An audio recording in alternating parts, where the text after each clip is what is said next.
Ito na po yung ito na po yung speech ni Rodante Marcoleta. Mga kababayan, nasan siya? Asan ka? Marcoleta, oh. Ito, oh.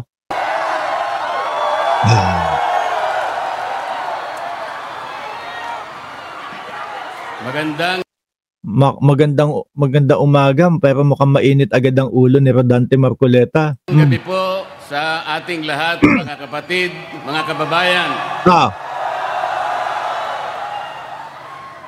Okay pa po ba kayong lahat? Okay pa! Kayang-kaya pa po ba? Alam po ninyo, ang isang malayang pagpapahayag. O yan na! May rally kayo, baka hindi pa malaya yan, ha? At maramihang pagtitipon, kagaya ng ating ginagawa ngayong gabi, ay kapwa karapatan na pinoproteksyonan ng ating saligang batas. Ayan na nga, nandiyan ka na! Ang layunin ay naihayag na po ng nakaraang nakapagsalita sa atin. 3 bagay po ang ating hinahanap. Ang transparency, accountability, at justice. Wala pa ba? Hindi pa ba ginagawa? Yung hustisya, minamadali mo naman? Diyan na ikaw, sir. Sabi ni Nelia Crisi. Transparency. Sa konteksto po ng ginagawa na pag-uusisa at pag-iimbestiga sa mga anomalyang paglalatag ng flood control project sa ating bansa, ito ay dapat lantad, bukas, katanggap-tanggap at makatotohanan. Wala, hindi niya maipagtanggol kasi yung mga yung mga diskaya, mga bossing eh. 'Di ba? Hindi niya maipagtanggol doon sa ICI eh. Pinipilit pa naman ito mga bossing ni Marcoleta na maging state witness. Yung mga diskaya. At di umano, hindi daw si Marcoleta yung sinasabing tumanggap ng 120 million sa mga diskaya. Sabi po yan ni Ramon Tulfo, mga bossing. Hindi daw po si Marcoleta, okay? Hindi daw po si Marcoleta yung sinasabing mambabatas na ipagtatanggol ang mga diskaya sa Blue Ribbon Committee para daw po sa 120 million pesos. Na ang una nga daw hinihingi 1 billion daw ho, no? Hindi kagaya ng nakikita natin ngayon. Ako po ay magbibigay sa inyo ng mga ilang halimbawa. Ayan na. Halimbawa, nung ako po ay chairman pa ng Blue Ribbon Committee. 'Di ba? Oy, saglit lang. Marcoleta, 'di ba 2022 pataas lang ang gusto nyong ang gusto nyong imbestigahan? Huling-huli 'yon nung ikaw ang chairman ng Blue Ribbon Committee. Pagka medyo 2019 yung napag-uusapan, kinakat agad ni Marcoleta 'yon, hinihinto agad ni Marcoleta 'yon. May isang portion doon, may isang part 2 doon, mga boss chipamo, sir, na yung mga diskaya, kung di ako nagkakamali sa mga eskwelahan, 2019, ayaw pag-usapan. Pero corruption din ho yun, mga kababayan, ghost project din yun. Ayaw pag-usapan.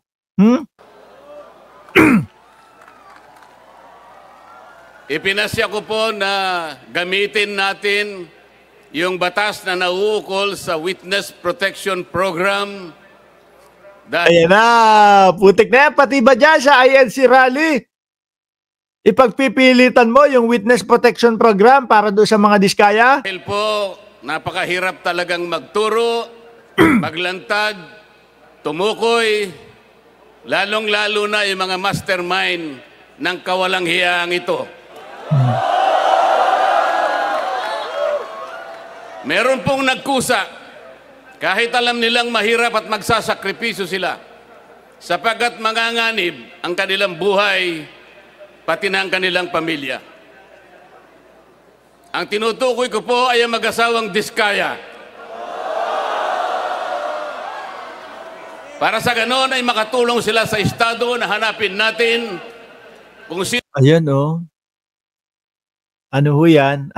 Transparency daw po. Pero ang pagpupush, ang pagpupush po ng pagiging Witness Protection Program o ang sumailalim sa Witness Protection Program ho, mga kababayan, ang gusto nitong si Marcoleta doon po sa rally ng INC. Hindi pa ba kayo nakahalata niyan, mga INC?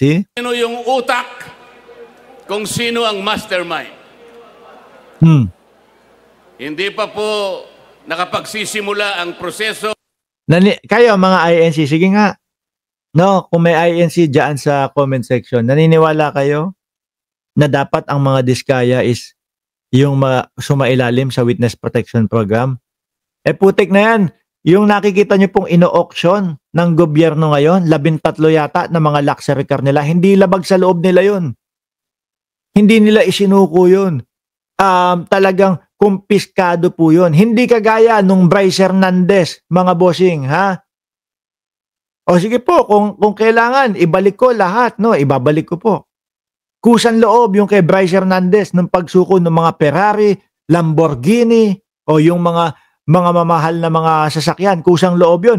At ang kaibahan nito, Bryce Hernandez versus dito po sa mga diskaya na ipinagpipilitan ni Marcoleta, tell all si Bryce Hernandez. Walang pake. Dito, kaila Marcoleta, mga bossing, kapag may mga nadadawit na mga senador o ma-array na sila halata yung iniiwas nila, yung mga kapwa senador nila, mga kababayan, di ba? Ay pinagsikapan na po na sila ay pigilan. Dahil sa umpisa pa lamang ng kanilang pinagsikapan na sila ay pigilan? Gago ka ba? Hindi, tanong ko lang, Marcoleta, gago ka ba? Halata ng mamamayang Pilipino na hindi talagang puro yung mga sinasabi ng mga diskaya. Ulitin ko, tanong ko, gago ka ba?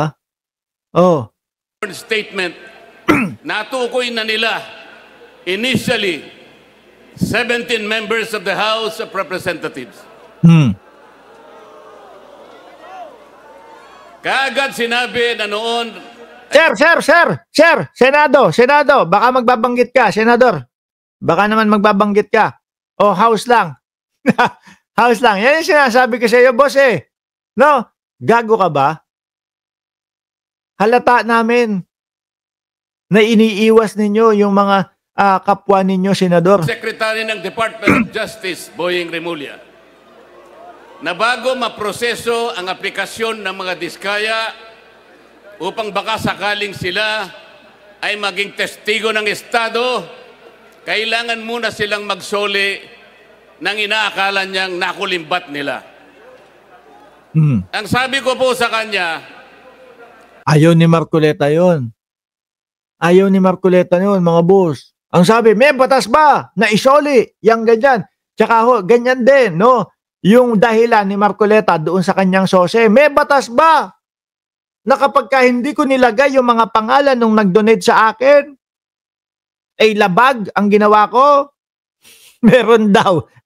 Kaya wag kayong magugulat o mga INC, mga kapwa Pilipino, mga DDS, wag kayong magugulat kapag biglang may nag-file ng kaso kay Marcoleta o pag pinatanggal si Marcoleta sa pagiging senador. Bakit po, mga bossing?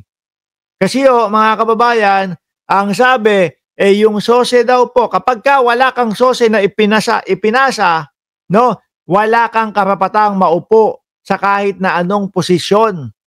Si Marcoleta may pinasa naman, no.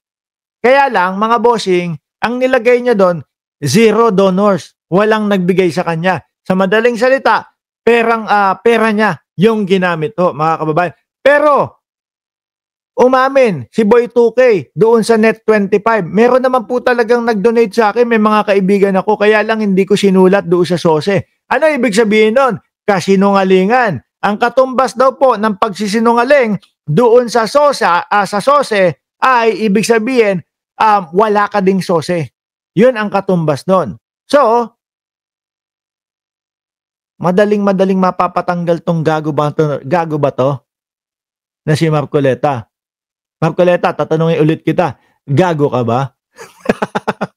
Tuloy. Hindi naman po pwedeng sa aplikasyon pa lang, sa pagpoproseso pa lang, ay bibigyan mo na sila ng isang requirement na kailanman ay hindi nakasulat sa ilalim ng batas. Ayun, mahilig si Marcoleta sa mga ganyan, no, mga bossing, no, ganyan din ang sinabi niya na wala naman hong nakasulat sa batas na kumbaga dapat isulat ko yung mga pangalan. Eh sabi ng mga lawyer, ilang lawyer na ang nagsabi na merong batas yun. Gago ka ba? Ngunit, Oh, pinilit po niya. Ang sabi ko pa sa kanya, ang korte lamang ang magsasabi kung magkano ang isusuli ng isang tao pagkatapos ng paglilitis. Sapagkat ang korte rin naman ang magtatakda kung yung nag-a-apply sa witness protection. dapat pala nagpa-press con ka na lang, Marcoleta. Dapat to nagpa-press con na lang si Marcoleta, mga bossing. Para sa ganun, hindi pa inisip ng mamamayang Pilipino na yung rally nila political. Oh, ako, Marcoleta, nagtatanong ako. Tinatanong kita kung gago ka ba? Sila ang sinasagot, oo, gago yan talaga. Sabi sa iyo, Marcoleta, hindi ba, mga kababayan? Sana nagpa-press ko na lang si Marcoleta, mga boss chief amo, sir. Hiwalay na press con doon sa kanilang rally. Hindi pa natin iisipin na political. Eto, simula umpisa mga kababayan, Gutesa ang pinag-uusapan, yung pagiging sa loob ng witness protection program o paglagay sa witness protection program sa mga diskaya. Di ba? Kayo ba? Yaan ba ang pinunta nyo, mga diskaya, mga INC, ipagtanggol yung mga diskaya? Malamang sa malamang, karamihan sa inyo, ayaw nyong malagay sa witness protection program. Di ba?